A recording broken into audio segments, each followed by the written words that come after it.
সমস্ত প্রশংসা আল্লাহ তাআলার জন্য, যিনি আমাদেরকে ঈমানের নূর দান করেছেন। দরুদ ও সালাম বর্ষিত হোক আমাদের প্রিয় নবী মুহাম্মদ সাল্লাল্লাহু আলাইহি ওয়াসাল্লাম এর উপর। প্রিয় ভাই ও বোনেরা, আজ আমরা একটি গুরুত্বপূর্ণ ও সংবেদনশীল বিষয় নিয়ে আলোচনা করব।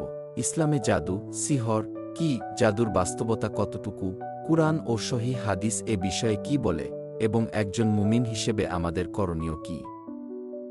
১. জাদুর সংজ্ঞা ও পরিচয়। আরবি ভাষায় জাদুকে বলা হয় সিহর, যার অর্থ এমন কিছু যা চোখে দেখা যায় না কিন্তু মানুষের চিন্তা, অনুভূতি বা শরীরের উপর প্রভাব ফেলে। ইসলামী পরিভাষায় জাদু হল শয়তানের সাহায্যে বা অবৈধ পদ্ধতিতে এমন কাজ করা যার মাধ্যমে মানুষের ক্ষতি করা হয় অথবা বাস্তবতাকে ভিন্নরূপে উপস্থাপন করা হয়।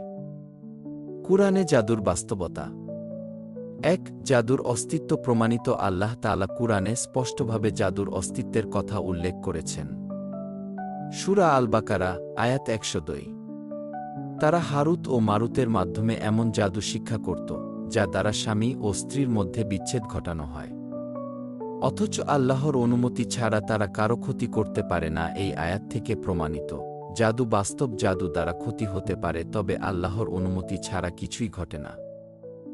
২. ফেরাউনের জাদুকররা। সূরা আল আরাফ ৭:১১৬। এ বলা হয়েছে, ফেরাউনের জাদুকররা তাদের দড়ি ও লাঠি নিক্ষেপ করে এমন ভ্রম সৃষ্টি করেছিল যে সেগুলো চলমান সাপ বলে মনে হচ্ছিল। অর্থাৎ কিছু জাদু চোখের ধোঁকা বা ভ্রম সৃষ্টি করে। ৩. নবী সাল্লাল্লাহু আলাইহি ওয়াসাল্লাম এর উপর জাদু, সহিহ হাদিস। অনেকে প্রশ্ন করেন, নবী সাল্লাল্লাহু আলাইহি ওয়াসাল্লামের উপর কি জাদু করা হয়েছিল? উত্তর: হ্যাঁ, সহিহ হাদিসে প্রমাণ রয়েছে। হাদিসের রেফারেন্স: সহিহ বুখারী ৫৭৬৩, সহিহ মুসলিম ২১৮৯। হযরত আয়েশা রাদিয়াল্লাহু আনহা বলেন, নবী সাল্লাল্লাহু আলাইহি ওয়াসাল্লাম এর উপর লাবিদ ইবনে আসাম নামক এক ইহুদি ব্যক্তি জাদু করেছিল। ফলে নবী সাল্লাল্লাহু আলাইহি ওয়াসাল্লাম কিছু কাজ করেছেন মনে হতো, অথচ তিনি তা করেননি। পরে আল্লাহ তাআলা সূরা ফালাক ও সূরা নাস নাজিল করেন এবং নবী সাল্লাল্লাহু আলাইহি ওয়াসাল্লাম সম্পূর্ণ আরোগ্য লাভ করেন। শিক্ষা: জাদু বাস্তব। নবী সাল্লাল্লাহু আলাইহি ওয়াসাল্লাম এর মানবীয় দিক থেকে প্রভাব হয়েছিল, কিন্তু ওহী ও দ্বীনের কোনো ক্ষতি হয়নি। ৪. জাদু করা ও শেখার বিধান। ইসলামে জাদু করা বা শেখা হারাম এবং কবিরা গুনাহ। হাদিস: নবী সাল্লাল্লাহু আলাইহি ওয়াসাল্লাম বলেন, ৭টি ধ্বংসাত্মক পাপ থেকে বেঁচে থাকো। সাহাবারা জিজ্ঞেস করলেন, সেগুলো কি? তিনি বললেন, শিরক করা, জাদু করা। রেফারেন্স: সহিহ বুখারী ২৭৬৬, সহিহ মুসলিম ৮৯। অধিকাংশ আলেমের মতে জাদু করা কুফরি পর্যন্ত পৌঁছে দিতে পারে। ৫. জাদু থেকে বাঁচার উপায়।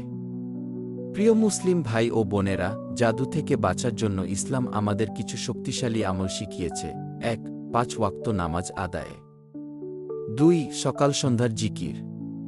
৩. আয়াতুল কুরসি পড়া। ৪. সূরা ইখলাস, ফালাক ও নাস। ৫. আল্লাহর উপর পূর্ণ তাওয়াক্কুল। হাদিস: যে ব্যক্তি রাতে আয়াতুল কুরসি পড়ে তার উপর আল্লাহর পক্ষ থেকে একজন রক্ষক নিযুক্ত থাকেন। রেফারেন্স: সহিহ বুখারী ২৩১১। প্রিয় ভাই ও বোনেরা, আজকের এই আলোচনার মাধ্যমে আমরা বুঝতে পারলাম, জাদু কোনো কল্পকাহিনী নয়, আবার এমন কোনো শক্তিও নয় যা আল্লাহর ক্ষমতার বাইরে। জাদু বাস্তব, কিন্তু তার প্রভাব সীমাবদ্ধ, আর আল্লাহর হেফাজতে মুমিনের সবচেয়ে বড় ঢাল।